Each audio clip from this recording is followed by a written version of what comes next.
sou Cíntia Matos, educadora popular, sou colaboradora da Rede Asplande de Mulheres e a partir de hoje vou dividir esse espaço com a Mônica Francisco. A nossa entrevistada de hoje é uma mulher coordenadora das arteiras no Borel, ela é consultora da Asplande, ex-coordenadora da Rádio Comunitária.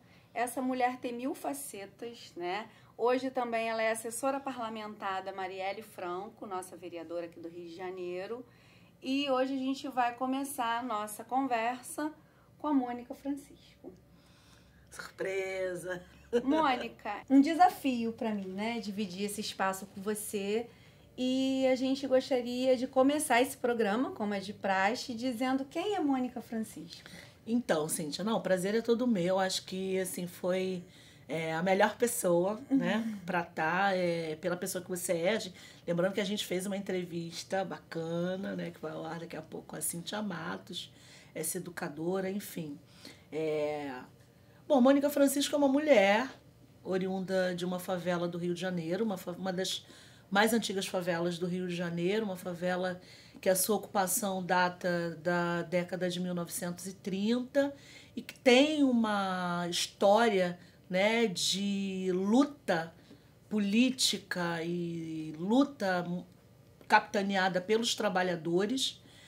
Luta essa que gerou a União dos Trabalhadores Favelados do estado do Rio de Janeiro, com um estatuto, a primeira favela a se organizar politicamente e juridicamente, com o estatuto, né, ainda a União dos Trabalhadores Favelados, porque não poderia se organizar enquanto associação, porque tinha uma conotação subversiva, e que teve o auxílio do vereador Antônio Magarinos Torres para a construção do seu estatuto jurídico, e que deu, inclusive, a outras favelas a possibilidade de se organizarem e organizarem para a luta da manutenção do direito à moradia e do direito à terra. Então, é uma história que a minha história começa e se confunde com essa história de militância política, do direito democrático à moradia, o direito à terra, o direito à organização comunitária, coletiva. E a Mônica Francisco, ela se constitui a partir desse lugar, né, da luta, a princípio, pela moradia e pelos direitos humanos, muito na perspectiva das mulheres. Você falou um pouco dessa conjuntura de que se mistura a sua vida pessoal com a sua vida dentro das ações comunitárias, dentro das ações de bairro, né? Mas assim, a gente fica um pouco curiosa porque a gente só encontra a Mônica em alguns espaços, né, de luta feminista, de luta pela moradia, de luta pelas outras causas, mas a gente fica um pouco curiosa. Quem é a Mônica? Bom, é mãe? Bom, a Mônica é mãe de 2 filhos, um casal. Eu tenho um filho de 30 anos, que vai ser pai, você é avó agora, né, estreando como avó. Nasce em junho o bebê, a gente vai saber amanhã o que né, o bebê, se é menina, se é menino. Jornalista, meu filho é mestre em comunicação e agora fazendo um outro mestrado em relações étnico-raciais. A minha filha fazia biomedicina, mas agora mudou para relações internacionais. Ela tem 22 anos, vai fazer 23 anos agora, no mês de março. Sou casada com um serralheiro. Sou ministra evangélica de uma comunidade Gilead, uma comunidade progressista. Sou assessora parlamentar, como você falou, sou colunista do Jornal do Brasil, escrevendo para a coluna Comunidade em Pauta.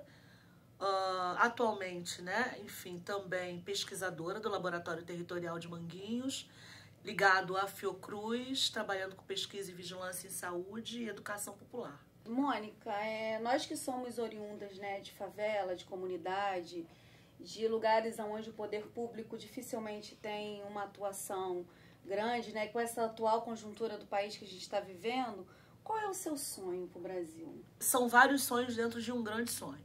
Eu acho que, principalmente, né, a erradicação da pobreza, eu acho que é um grande desafio para a gente, que são sonhos, como eu falei, dentro de um grande sonho. Né? Acho que a diminuição das desigualdades, eu acho que o racismo é hoje um dos maiores males que a gente tem na sociedade brasileira. Se a gente conseguisse enfrentar o racismo, porque o racismo estrutural, estruturante das relações no Brasil, ele vai estar entranhado em todas as questões ligadas às políticas públicas, né? Desde as grandes políticas, né? Ligadas, por exemplo, à previdência social, a direitos trabalhistas, a questões ligadas à habitação, né? Você falava da nossa trajetória de favelas e periferias, né? A gente tem um déficit de moradia, um déficit habitacional no país que é histórico e cultural. Você não tem moradia para a grande massa da população que é negra e parda ou não branca dentro das, enfim, autodeclarações das pessoas. Então, um grande sonho para o Brasil é a diminuição, erradicação das desigualdades, e aí você vai atacar em várias frentes, né? São os diversos níveis de pobreza, as violências, né? A violência de Estado, que vai se traduzir, né? Nessa diminuição de ações efetivas nas políticas públicas, nas favelas, nas periferias. A gente está gravando esse programa após um período de chuva intensa aqui no estado do Rio de Janeiro.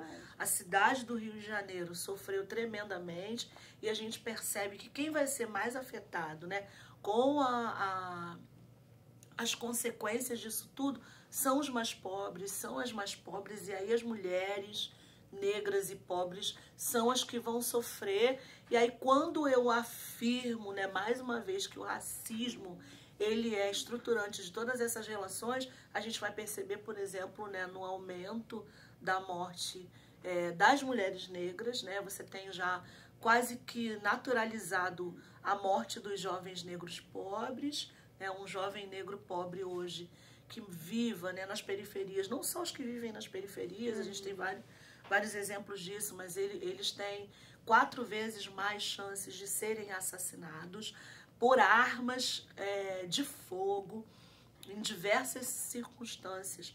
E as mulheres negras também vêm aí entrando nas estatísticas de mortes violentas, para além da que já é naturalizada, que é a morte obstétrica. Então, acho que o grande sonho dentro de todos esses sonhos é que a gente tenha uma diminuição das desigualdades, né? No próximo bloco a gente volta com a Mônica, falando um pouco mais da sua trajetória, falando um pouco mais do que impulsiona, né, ela como mulher negra, moradora de favela, ter esse gás todo para poder lutar com a desigualdade social e a justiça com outras pessoas.